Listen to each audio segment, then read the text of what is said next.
ಅಮಲೋದ್ಭವ ಮಾತೆಯ ದೇವಾಲಯ 125ನೇ ವಸಂತದ ಸಂಭ್ರಮದಲ್ಲಿದ್ದೀವಿ. ಹಾಗಾಗಿ ದೀಪ ಬೆಳಗೋದ್ರ ಮೂಲಕ ನಿಮ್ಮೆಲ್ಲರ ಚಪ್ಪಾಳೆಯೊಂದಿಗೆ ಅಧಿಕೃತ ಚಾಲನೆಯನ್ನ ಈಗ ನೀಡಲಾಗ್ತಾ ಇದೆ. ಅತಿವಂದನೀಯ ಪೂಜ್ಯ ಡಾಕ್ಟರ್ ಪೀಟರ್ ಮಚಾಡೋ ಬೆಂಗಳೂರಿನ ಮಹಾಧರ್ಮಾಧ್ಯಕ್ಷರು, ಅದೇ ರೀತಿಯಾಗಿ ನಮ್ಮ ಹೆಮ್ಮೆಯ ಮಾನ್ಯ ಮುಖ್ಯಮಂತ್ರಿಗಳಾಗಿ ಎಲ್ಲ ಅಭ್ಯಾಗತರು ದೀಪ ಬೆಳಗುವುದರ ಮೂಲಕ ಕಾರ್ಯಕ್ರಮಕ್ಕೆ ಅಧಿಕೃತ. ವಿವಿಧ ರೀತಿ ವಿವಿಧ ಧರ್ಮ ಆಚರಣೆ ಭಕ್ತಿ ಮನೋಭಾವದಿಂದ ಜನರ ಶಾಂತಿಗೋಸ್ಕರ ನೆಮ್ಮದಿಗೋಸ್ಕರ ಎಲ್ಲದಕ್ಕೂ ಮೀರಿ ಸಮಾಜ ಸೇವೆ ಮತ್ತು ತನ್ನ ಆತ್ಮಶುದ್ಧಿ ಮಾಡಿಕೊಳ್ಳಲು ಸೇವೆ ಮಾಡೋಂಥದ್ದು ಇಡೀ ನಮ್ಮ ಪ್ರಪಂಚದಲ್ಲಿ ಬಹಳ ಪವಿತ್ರವಾದಂಥ ಸ್ಥಾನ. ಧರ್ಮ ಯಾವುದಾದರೂ ತತ್ವ ಒಂದೇ,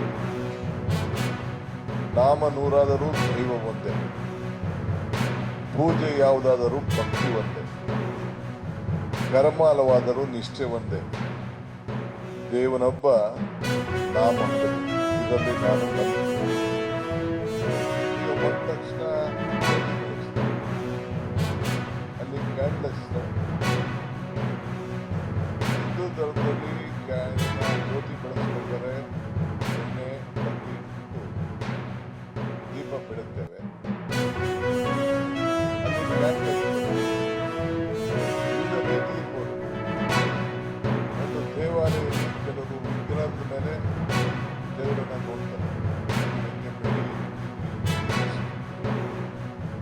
ಹಂಗೆ ಹಿಂದೂ ಧರ್ಮದಲ್ಲಿ ವಿವಿಧ ರೀತಿಯಲ್ಲಿ ಆಚರಣೆ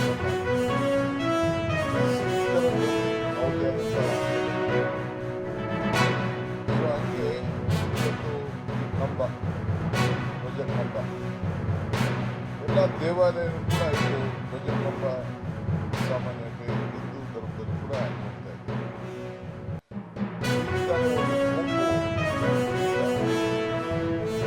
ಸಂದೇಶವನ್ನು, ಶಾಂತಿಯ ಸಂದೇಶವನ್ನು ನಮ್ಮ ಫಾದರವರು ಗಾಯನ,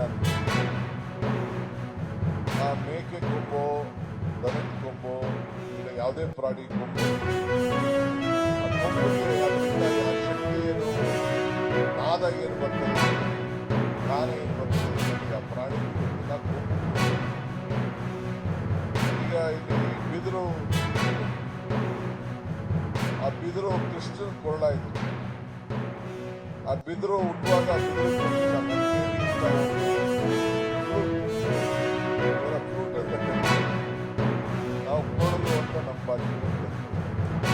ಅದಕ್ಕಂತ ಶಕ್ತಿ ಇದೆ, ಅಷ್ಟು ಸ್ವಾರಸ್ಯವಾಗಿ ನಿಮ್ಮ ಮನಸ್ಸಿಗೆ ಶಾಂತಿ ಬರ್ತದೆ ಅನ್ನೋದು ಆ ಫ್ರೂಟ್ಗಾಗಿ, ಆ ಕೊಳಲುಗಾಗಿ.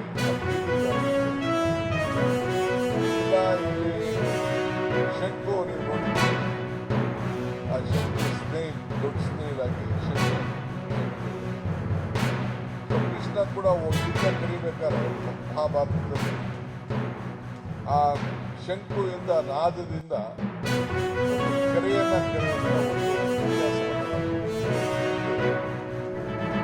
ಭಕ್ತಿಯ ನಿಯಮ ಇದೆ. ಯಾರನ್ನು ಕೂಡ ನಾವು ಅರೆಗಳಿಸಲು ಸಾಧ್ಯ ಇಲ್ಲ.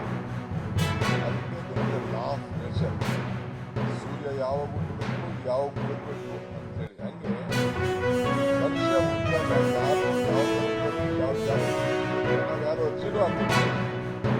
ನಮ್ಮ ಇತಿಹಾಸಕ್ಕೆ ನಮ್ಮ ಅನುಗುಣವಾಗಿ ನಾವು ಇದನ್ನೆಲ್ಲ ನಾವು ಆಯ್ಕೆ ಮಾಡ್ತೀವಿ. ಯಾವ ಧರ್ಮದಲ್ಲೂ ಇನ್ನೊಂದು ಧರ್ಮದವ್ರಿಗೆ ತೊಂದರೆ ಕೊಡಬೇಕು ಅಂತ ಯಾರು ಬಯಸ್ತಿಲ್ಲ.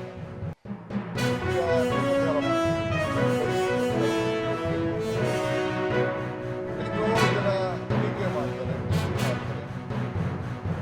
ಯಾರೇ ಟೀಕೆ ಮಾಡಿದ್ರು ಕೂಡ ಆರೋಗ್ಯನೇ ಹೆಚ್ಚು ಕಮ್ಮಿ ಆಗ್ಬೇಕಾದ್ರೆ ಬೋರಿಂಗ್ ಹಾಸ್ಪಿಟ್ಲಿಗೆ ಹೋಗ್ತಾ ಇದ್ರು, ಮಾತಾ ಹಾಸ್ಪಿಟ್ಲಿಗೆ ಹೋಗ್ತಾ ಇದ್ರು. ಶಾಲೆಗೆ ಹೋಗ್ಬೇಕಾದ್ರೆ ಇದು ಸೆಂಟ್ ಜೋಸೆಫ್ ಇನ್ಸ್ಟಿಟ್ಯೂಷನ್ಗೆ ಸಿಗ್ತದೆ, ಮೌಂಟ್ ಕಾರ್ಮಲ್ ಕಲೆ ಮಕ್ಕಳನ್ನೇ ಸಿಗ್ತದೆ.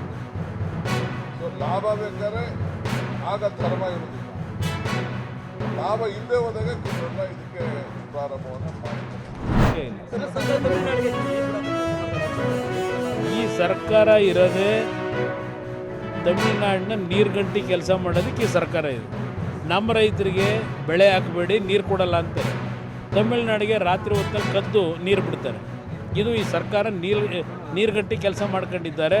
ಇದು ಅತ್ಯಂತ ಸುಳ್ಳು ಹೇಳಿ ನಡೆಸ್ತಾ ಇರತಕ್ಕಂಥ ಸರ್ಕಾರ ಇದು.